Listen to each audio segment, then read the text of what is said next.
Hi అండి, welcome to my channel Bhavya's kitchen. ఈరోజు మన వీడియోలో వినాయకుడికి ఎంతో ఇష్టమైన బెల్లం కుడుములు ఏ విధంగా తయారు చేయాలో చూద్దాం. ఈ కుడుములను ఎక్కువగా తొలి ఏకాదశి రోజున చేసుకుంటారు. కుడుములు చేసుకుంటే కుబేర్లు అవుతారని, ఆర్ది చేసుకుంటే ఐశ్వర్యవంతులు అవుతారని అంటారు కదా. తొలి ఏకాదశి రోజు ఈ కుడుములను తయారు చేసుకుని మీరు కూడా దేవుడికి నైవేద్యంగా పెట్టేయండి. ఇప్పుడు ఈ కుడుములు ఎలా తయారు చేయాలో చూసేద్దాం రండి. ముందుగా ఒక బౌల్ తీసుకుని ఆ బౌల్లోకి 2 స్పూన్స్ శనగపప్పును నానబెట్టుకుని ఉంచుకోవాలి. ఒక అరగంట పాటు నానబెట్టుకుంటే ఈ పప్పు త్వరగా ఉడికిపోతుంది. తర్వాత 1 కప్పు బియ్యం రవ్వను తీసుకోవాలి. ఈ బియ్యం రవ్వ ఇంట్లో అయినా చేసుకోవచ్చు, లేకపోతే బయట సూపర్ మార్కెట్లో దొరికేదైనా తీసుకోవచ్చు. బియ్యం రవ్వ తీసుకుని పక్కన పెట్టుకోవాలి. ఇప్పుడు స్టవ్ వెలిగించుకుని ఒక దరసరపాటి గిన్నెని పెట్టుకోవాలి. అందులోకి 2 స్పూన్స్ నెయ్యి వేసుకుని ఒక పావు కప్పు కొబ్బరి తురుమును వేసుకోవాలి. కొబ్బరి తురుము ఒక 1 నిమిషం పాటు ఫ్రై చేసుకోవాలి. ఫ్రై చేసుకున్నాక 1 కప్పు బియ్యం రవ్వకు 2 కప్పుల నీళ్ళను వేసుకోవాలి. అలాగే ముందు నానబెట్టుకుని ఉంచుకున్న శనగపప్పును కూడా వేసుకోవాలి. స్టవ్ని హై ఫ్లేమ్లో ఉంచుకుని ఒకసారి బాగా కలుపుకొని ఇందులోకి చిటికెడు సాల్ట్ వేసుకోవాలి. మనం బెల్లంతో చేస్తున్నాం కాబట్టి టేస్ట్ కోసం చిటికెడు సాల్ట్ సరిపోతుంది. అలా కాదు, ఉత్తు కుడుములు చేసుకోవాలంటే తగినంత సాల్ట్ వేసుకోవాలి. సాల్ట్ వేసుకుని బాగా కలుపుకుని నీళ్ళన్నీ మరిగేంత వరకు మరిగించుకోవాలి. ఇందులోని శనగపప్పు బాగా మెత్తగా అయ్యేంత వరకు ఉడికించుకోవాలి. శనగపప్పు ఉడికిందో లేదో చెక్ చేసుకుని మనం వేసుకున్న శనగపప్పు 80% ఉడికేంత వరకు చూసుకోవాలి. పప్పు కొద్దిగా ఈ విధంగా నలుపుకుని చూస్తే తెలుస్తుంది. తర్వాత ఇందులోకి మనం తీసుకున్న బియ్యం రవ్వను ఒక పక్క కలుపుకుంటూ ఇంకొక చేతితో బియ్యం రవ్వను వేసుకోవాలి. ఇలా కలుపుకుంటూ వేసుకోకపోతే ఉండలు కట్టేస్తుంది. బియ్యం రవ్వ అంతా వేసుకున్నాక స్టవ్ని సిమ్లో ఉంచుకుని మూత పెట్టుకుని 5 నిమిషాల పాటు ఉడికించుకోవాలి.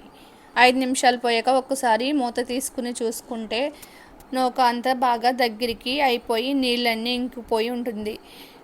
ఇప్పుడు ఒకసారి అంతా కలుపుకుని ఇందులోకి బెల్లం వేసుకోవాలి. 1 కప్పు బియ్యం రవ్వకు 3/4 కప్పు బెల్లం తురుముని వేసుకోవాలి. మీరు స్వీట్ ఎక్కువ తిన్నట్లయితే 1 కప్పు బియ్యం రవ్వకు కప్పు బెల్లం తురుమును కూడా వేసుకోవచ్చు. ఇప్పుడు ఇందులోకి బెల్లం వేసుకుని బెల్లం అంతా కలిసేటట్టు కలుపుకోవాలి. బెల్లం వేసుకున్న తర్వాత మరొక 2 నిమిషాల పాటు మూత పెట్టుకుని స్టవ్ని సిమ్లోనే ఉంచుకుని మగ్గించుకోవాలి. ఇలా మగ్గించుకున్నాక 2 నిమిషాలు అయ్యాక ఒకసారి మొత్తం అంతా కలిసేటట్టు కలుపుకుని స్టవ్ని ఆపేయాలి. స్టవ్ ఆపేసాక ఈ పిండినంతటిని బాగా చల్లారనివ్వాలి. ఏదైనా ప్లేట్లోకి తీసుకుని చల్లారబెట్టుకుంటే త్వరగా చల్లారిపోతుంది. ఇలా చల్లార్చుకున్న పిండిని కుడుములుగా చేసుకోవాలి. కుడుములు చేసుకునే లోపు ఒక ఇడ్లీ బేస్ని తీసుకుని అందులోకి 2 గ్లాసుల వాటర్ వేసుకుని ఇడ్లీ రేకులను పెట్టుకోవాలి. ఇప్పుడు ఈ ఇడ్లీ బేస్ని పక్కన ఉంచుకుని పిండి అంతటిని ఒకసారి బాగా కలుపుకుని చల్లారిపోయిన తర్వాత చేతికి కొద్దిగా నెయ్యి అప్లై చేసుకుని కుడుములుగా చేసుకోవాలి. మీకు నచ్చిన షేపులో కుడుములుగా చేసుకుని ఈ ఇడ్లీ బేషన్లో పెట్టుకుని ఒక 10 నిమిషాల పాటు హై ఫ్లేమ్లోనే ఉంచుకుని ఉడికించుకోవాలి.